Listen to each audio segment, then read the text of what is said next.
por dentro das principais discussões que impactam seus investimentos e das análises de nossos especialistas sobre as movimentações do mercado financeiro. Falando nisso, nosso encontro é toda manhã, logo após a abertura do mercado. Entre nos canais oficiais do Itaú Personalité e envie suas dúvidas sobre recomendação de investimentos.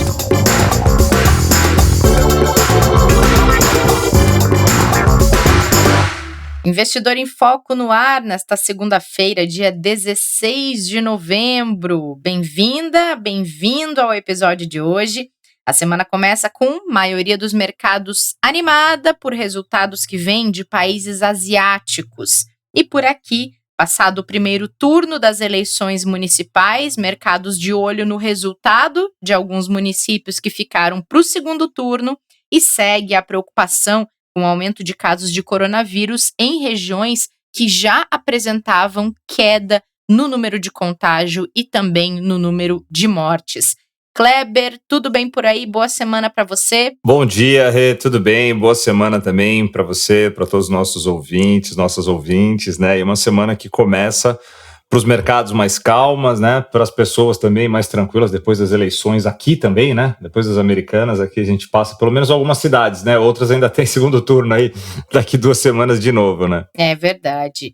Bom, e tem notícia boa vindo dos mercados asiáticos, que fecharam essa segunda-feira em alta, impulsionados por resultados da produção industrial e vendas no varejo na China, PIB do Japão, e também teve um acordo entre 15 países asiáticos que ajudou a mexer com o mercado. Explica isso aí pra gente. Vamos falar primeiro do que era mais esperado, né, e que até o trivial, que eram os resultados, né, que foram realmente muito bons, né, a produção industrial na China subiu, né, 6,9%, vendas no varejo veio um pouquinho abaixo do que se estimava, mas também veio forte de 4,3%, né, e esses números, eles vêm mostrando aquilo que a gente vem falando bastante aqui, né, da recuperação da atividade econômica chinesa, muito melhor do que do restante todo das economias globais, né, vem mês após mês melhorando, o que também é um dado muito relevante, né?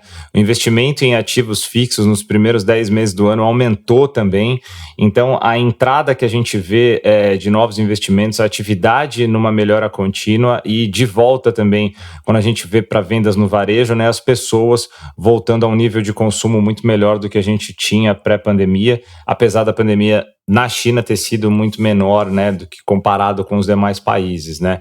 Então, e até interessante, vendas de moradias também subiram quando a gente olha para o ano, comparado com o ano passado, tá? De janeiro a outubro, elas subiram 8%. Ou seja, se a gente olhar para 2020, para o mundo e para a China, parece que a gente está falando de outro ano, né? É verdade. É um absurdo, assim. Isso é muito bom, porque se trata da segunda maior economia do mundo, postulante a primeira, né? Para muitos aí, em algum tempo, vai ser a maior economia do mundo. Isso ajudou muito os mercados, sim. E aí vem essa notícia que você trouxe para a gente, que é realmente vamos chamar de surpresa positiva. Acho que tem muita coisa a acontecer ainda para que a gente possa realmente, de fato, opinar, mas até agora o que chegou agradou não só os mercados, mas traz aí algo para a gente refletir bastante sobre como serão os mercados daqui para frente com possíveis acordos comerciais como esse, né, Rê? Uhum. Chama muito atenção, né? Verdade. 15 países é o maior acordo, né, Kleber? Ele já é considerado por uma questão realmente de tamanho de acordo, né, o maior bloco comercial do mundo, tá? Uhum. Foi uma iniciativa da própria China, que, como a gente pode falar no popular, né, de boba não tem nada, né? Não é à toa que ela vem num crescimento contínuo aí há décadas, né? E ela viu que, por mais que ela seja uma gigante, que ela seja uma potência, ela tinha a possibilidade, sim, de fazer um acordo para se fortalecer.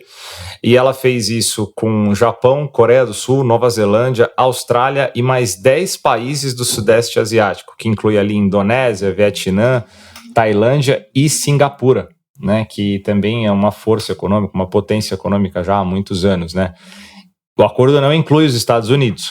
Então, assim, a gente vê realmente aí que tem algo muito saudável pela frente quando a gente fala de disputa, não só tarifária, mas de disputa de preço de produto, de disputa de produção.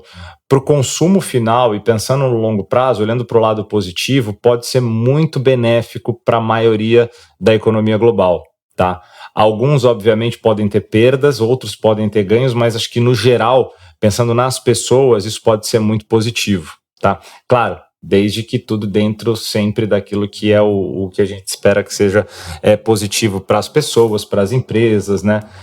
Mas quando se trata de países tão grandes, né, e de economias tão fortes como o próprio Japão envolvido, né, numa operação como essa, a gente tem uma expectativa muito positiva, tá? Então, até o nome em português ficou interessante, chamado de Parceria Econômica Abrangente Regional, eles colocaram, né? E isso realmente fez os mercados acrescentarem ali o que faltava para dar continuidade à positividade desse mês de novembro, que já tinha fechado a semana passada muito positivo, os mercados subiram bem na Ásia, e o restante hoje também vem bem positivo, viu, Rê? Agora, você falou que os Estados Unidos estão de fora dessa parceria, mas esta parceria mexeu com as bolsas norte-americanas, né, Kleber? Mexeu, na verdade, a gente pode olhar pelo lado primeiro, né?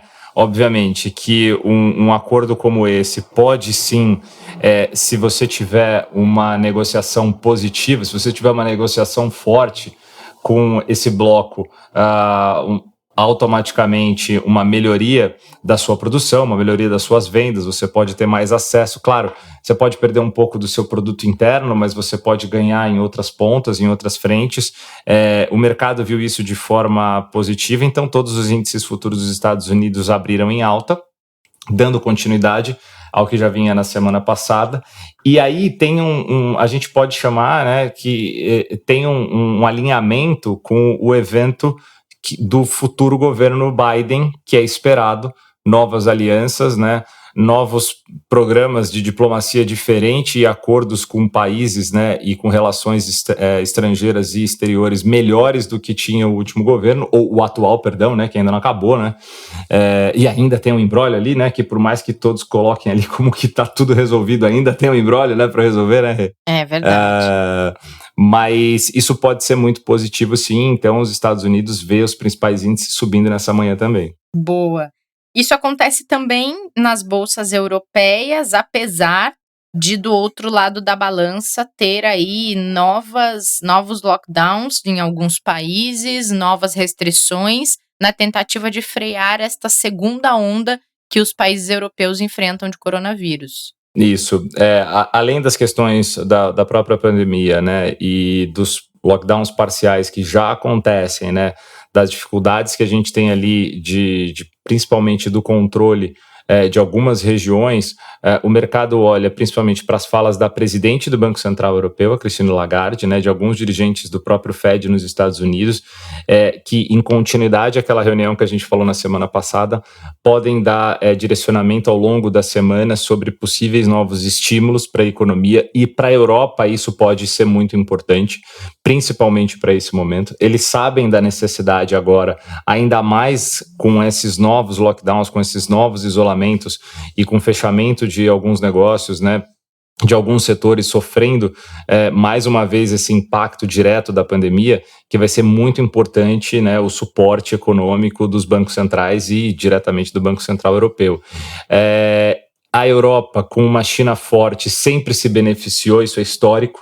Então, por isso que também a gente, quando olha para as bolsas europeias hoje, por mais que tenha todos esses problemas, ela vem subindo, porque a expectativa é que esse acordo e esse cenário positivo futuro beneficie também o mercado europeu lá na frente. Mas sim, tem um sinal de alerta que continua, isso não mudou, muito pelo contrário, os números, infelizmente, ainda são alarmantes em diversas regiões, né? A mesma coisa que tem acontecido em diversas regiões do Brasil, né, Kleber? Em algumas que São Paulo e Rio estão na mira desse acompanhamento, porque são regiões que estavam tendo uma redução e começaram a apresentar um aumento, e o que é mais sintomático e que mostra muito desse aumento é a questão da lotação dos hospitais.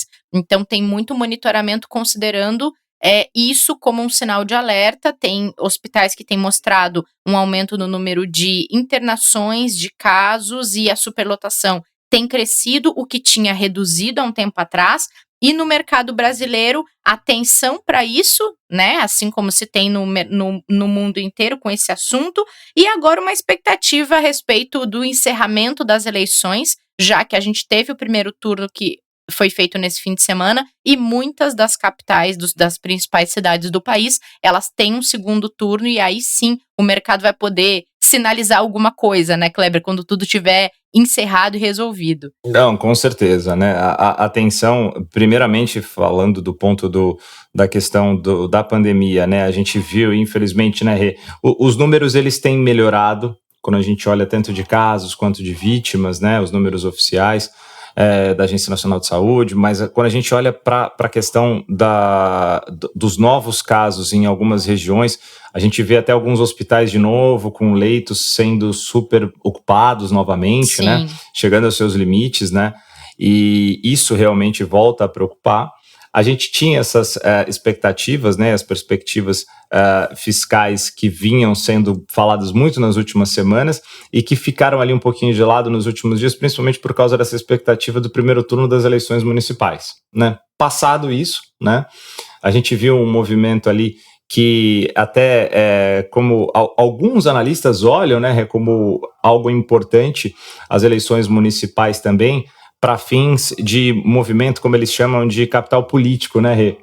Que pode ser que tenha algum grau de importância para futuras decisões, né? Então, em capitais importantes, né, em regiões importantes, e aí teve um número expressivo de partidos que possam acabar sendo favoráveis, né, e acabar ajudando em possíveis negociações, por exemplo, dentro do Congresso, tá?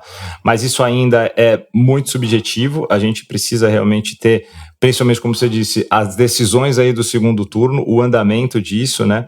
E a gente tem ainda aí uma pauta econômica no Congresso para continuar andando, e agora essa é que é a expectativa, principalmente para essa semana, né? Com tempo reduzido para o final do ano, né? Endereçar temas importantes que a gente ainda tem, como o orçamento para 2021, a PEC emergencial, pacto federativo, e o que vem sustentando de fato essa positividade no mercado local é o otimismo externo, que pode se beneficiar muito ao Ibovespa, principalmente a curva de juros, né, com essa possibilidade de redução de risco, e até o dólar pode acabar tendo um impacto aí, como a gente vê pelo menos na abertura aqui nessa manhã, mais uma vez, principalmente por causa dessa influência externa, enquanto a gente espera que o andamento aqui seja um pouco mais calmo ao longo da semana. Muito bem, muito bom, Kleber. Semana já projetada, dada a largada para os próximos dias, que tudo pode acontecer, né? A gente tem visto essa oscilação tão grande nas últimas semanas, que a gente começa muito bem, termina muito mal, vice-versa.